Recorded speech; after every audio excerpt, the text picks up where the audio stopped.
कह रहे हैं कि बाबा साहब तो कावड़ लाए नहीं थे, वो तो 22 प्रतिज्ञा अपनाए थे। बाबा साहब ने 22 प्रतिज्ञाओं नहीं अपनाए थे। बाबा साहब डॉक्टर अंबेडकर भी सनातन धर्म को मानते थे, कबीरपंथी थे। और जब माई का तबीयत ठीक नहीं हुआ और वो बीमार थी, तो बाबा साहब डॉक्टर अंबेडकर से माई रमाबाई ने कहा कि मुझे डॉक्टर अंबेडकर जी, मुझे विट्ठल मंदिर लेके चलिए। तो बाबा साहब डॉक्टर अंबेडकर ने विट्ठल मंदिर माई को लेकर गए थे। बाबा साहब किसी विरोधी नहीं थे। बाबा साहब केवल पंडित जवाहरलाल नेहरू और गांधी से यही कहा था कि जब देश बंटवारा हो गया और मुसलमानों ने इस देश को टुकड़ा कर दिया है, तो भारत में कोई मुसलमान रहना नहीं चाहिए। उन्होंने किताब लिखा है पाकिस्तान के बंटवारे पर, उसको पढ़िए। उन्होंने मुसलमानों का विरोध किया है, और जो अंबेडकरवादी मुसलमानों का विरोध समर्थन कर रहा है वो बाबा साहब डॉक्टर अंबेडकर का विरोधी है। एक मौलाना है, वो कह रहे हैं जो कावड़ ला रहे हैं, जो नशा पत्ती कर रहे हैं, तोड़फोड़ कर रहे हैं कावड़िया, ये है आतंकवादी। उन पे मुकदमा दर्ज हो गया है सर। आतंकवादी इस देश में अगर कोई है तो मुसलमान है। कांवड़िया तो भक्त हैं और भक्तों की मदद करना चाहिए। तो जिस तरह से लोग फैला रहे हैं, हो सके वो मुसलमान कांवड़ बन करके आया हो, नशा पत्री कर रहा हो। देखिए, मैं राजपाल गौतम की नहीं बोलूंगा, वो नकली अंबेडकरवादी हैं।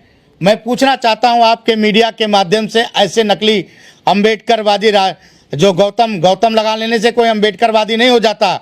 उन्होंने बाबा साहब डॉक्टर अंबेडकर जी को, जिन लोगों ने खिड़की और दरवाजे बंद किया संसद में पहुंचने के लिए, आज उसी राहुल गांधी का चलवा वो चाट रहे हैं, उसी राहुल गांधी के भक्त बन के घूम रहे हैं। ऐसे लोगों को समाज को नकारना चाहिए और समाज उसका विरोध करना चाहिए। मैं उत्तर प्रदेश में उनकी धज्जियां उड़ाऊंगा। जब वो दिल्ली में मंत्री थे तो 245 बौद्ध विहार हैं दिल्ली में।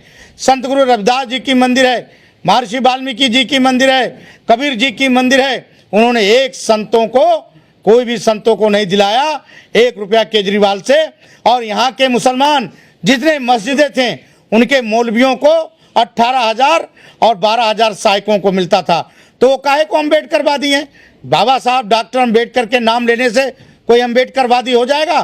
तो राजेंद्र गौतम जैसे नकली अम्बेडकरवादी जो सत्ता के लिए, जो सत्ता के गलियारों में वो बाबा साहब डॉक्टर अम्बेडकर जी के विचारों को बेच रहे हैं।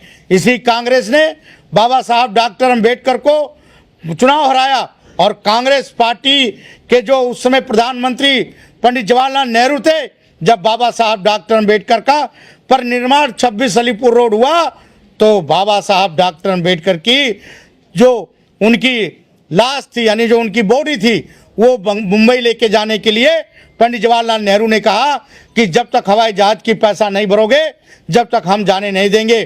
तो ऐसे कांग्रेस को धिक्कारने का काम, तलवा चाटने के राहुल गांधी का काम राजेंद्र गौतम कर रहा है। 76 साल हो गए सर देश को आजाद हुए, लेकिन कहाँ खामी देखते? ये कांग्रेस की देन है। ये राजेंद्र गौतम से पूछिए। ये राजेंद्र गौतम तो एक नकली जो मुसलमान है, चंद्रशेखर आजाद से पूछिए आप कि बाबा साहब डॉक्टर अम्बेडकर का जो संविधान है वो घर घर तक क्यों नहीं पहुंचा, लोगों तक नहीं पहुंचा, मुसलमानों का संदेश करते हो। चंद्रशेखर आजाद से मैं पूछना चाहता हूं मीडिया के माध्यम से कि जब दलित की बेटी को मुसलमान बलात्कार करता है, 11 टुकड़े करता है इसी दिल्ली के अंदर में शाहबाद डेयरी में, तो चंद्रशेखर एक बार भी दलित परिवार के पास नहीं आता है। और जब कोई दूसरा करता है तो उसके पास मोहरा बनाता है। क्या मुसलमानों का दलाल है? क्या मुसलमानों के नाम पर वो काम कर रहा है? क्योंकि मुझे मालूम है कि उसकी मां मुसलमानी है, इसलिए वो मुसलमानों के लिए काम कर रहा है, दलितों को केवल धोखा दे रहा है। आज राष्ट्रीय परिषद की बैठक दिल्ली में बुलाई गई है। देश के विभिन्न क्षेत्रों से हर प्रांत के प्रदेश अध्यक्ष, राष्ट्रीय महामंत्री, राष्ट्रीय उपाध्यक्ष, राष्ट्रीय वरिष्ठ उपाध्यक्ष, संगठन मंत्री और प्रदेश के प्रतिनिधियों ने भाग लिया है। आपको मालूम होगा संविधान दिवस 26 नवंबर 2026 में भारतीय बौद्ध संघ बड़े धूमधाम से मनाने जा रहा है विज्ञान भवन में। उसी दिन दिल्ली से उत्तर प्रदेश के लिए एक रथ निकलेगा। वो रथ उत्तर प्रदेश के 75 जिलों में जाएगा और उत्तर प्रदेश में भारतीय बौद्ध संघ 5 लाख संविधान का वितरण करेगा। वो रथ पूरे 75 जिले में घूम घूम कर बाबा साहब डॉक्टर अम्बेडकर के विचारधाराओं को लोगों तक पहुंचाने का काम करेगा। गांव के गरीब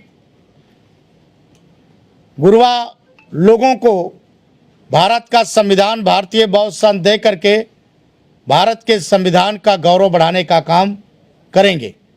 भारत के प्रधानमंत्री आदरणीय नरेंद्र मोदी जी, भारत के गृह मंत्री माननीय अमित शाह जी और उत्तर प्रदेश के मुख्यमंत्री माननीय योगी आदित्यनाथ जी के नेतृत्व में जो उत्तर प्रदेश का विकास हुआ है, बाबा साहब डॉक्टर अम्बेडकर के विचारधाराओं को जन जन तक पहुंचाने का काम जो सरकार उत्तर प्रदेश की कर रही है, गरीब लोगों की मदद कर रही है, दलितों की मदद कर रही है, उसके लिए हमारा संविधान जो जाएगा उससे और लोग मजबूत होंगे। जो संविधान के बारे में सरपंच प्रधान लोगों तक नहीं पहुंचा है, वो हर प्रधान ग्राम सभा के लोगों तक संविधान पहुंचेगा। भारत का संविधान कितना शक्तिशाली है, भारत के संविधान में कितनी ताकत है, उस ताकत को उत्तर प्रदेश में भारतीय बौद्ध संघ पहुंचाने का काम कर रहा है। दूसरा, संत सर्वस्वमणि संत गुरु रविदास जी के 650वीं जयंती पर 650वीं जयंती 2027 में उनका है। 20 फरवरी का दिल्ली में उनका जन्मदिन मनाया जाएगा पूरे देश से, लेकिन भारतीय बौद्ध संघ 15 फरवरी को संत गुरु रविदास जी के 650 जन्मदिन पर रामलीला मैदान पर संत संगमम और सामाजिक समरसता के माध्यम से संत शिरोमणि गुरु रविदास जी का जन्मदिन मनाएगा।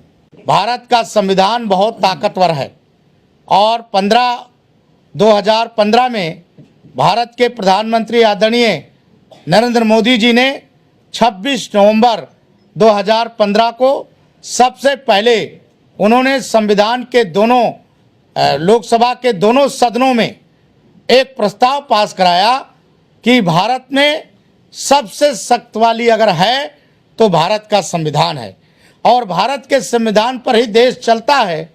न कुरान पे चलता है, न गीता पे चलेगा, न बाइबिल पर चलेगा। अगर ये देश चलेगा तो भारत के संविधान पर चलेगा। ये देश के प्रधानमंत्री जी ने 2015 में ये लागू किया। उस चीज़ को जन जन तक पहुंचाने का काम हम लोग कर रहे हैं। इसीलिए ये रथ बना करके लोगों तक पहुंचाने का काम किया। 2000 जो अभी गया 2 साल पहले हम लोगों ने दिल्ली में 1 लाख संविधान बांटा था।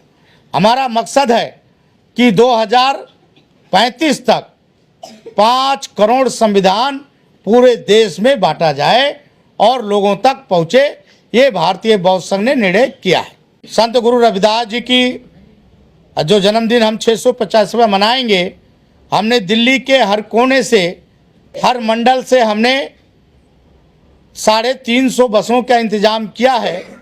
जो बसें दिल्ली के हर मंडल से, हर जिले से आएंगी रामलीला मैदान में, और भी उत्तर प्रदेश अन्य पूरे देश से लोग उस दिन उपस्थित होंगे। लाखों की भीड़ होगी और संत गुरु रविदास जी के जन्मदिन मनाया जाएगा। सर, आप जो संविधान की कॉपी बांटेंगे उसके लेखक कौन होंगे? क्योंकि हमारे देश में लेखक दूसरे आ गए हैं, ऐसा कहा जा रहा है। कुछ प्रचार चल रहा है, एजेंडा चलाया जा रहा है। देखिए, बाबा साहब डॉक्टर अम्बेडकर भारत के संविधान निर्माता थे, हैं और रहेंगे। जो लोग प्रोपेगेंडा कर रहे हैं उनका दुकान बंद हो चुका है। बाबा साहब डॉक्टर अम्बेडकर ही भारत के संविधान निर्माता हैं। उत्तर प्रदेश में जितने संविधान बटेंगे मुसलमानों को छोड़ करके सभी को संविधान निःशुल्क दिया जाएगा, क्योंकि मुसलमान संविधान को मानता नहीं, अपने कुरान को मानता है, अपने बाइबिल को उसको मानता है, इसलिए मुसलमानों को संविधान भारत नहीं दिया जाए। 75 साल बाद भी क्या संविधान को जानते नहीं है, मानते नहीं है लोग? जो आप लेकर जाएंगे शहर शहर में, उसका कलर कैसा होगा संविधान का? क्योंकि लाल कलर भी चल रहा है संविधान का आजकल। नहीं, संविधान नीला कलर का ही होगा और कलर उसकी सब होगी। आपको फिर बुलाया जाएगा जिस दिन संविधान के नवंबर के 10 दिन पहले मीडिया के सामने संविधान रखा जाएगा, सारा चीज़ें बुला करके आप लोगों को दिखाया जाएगा।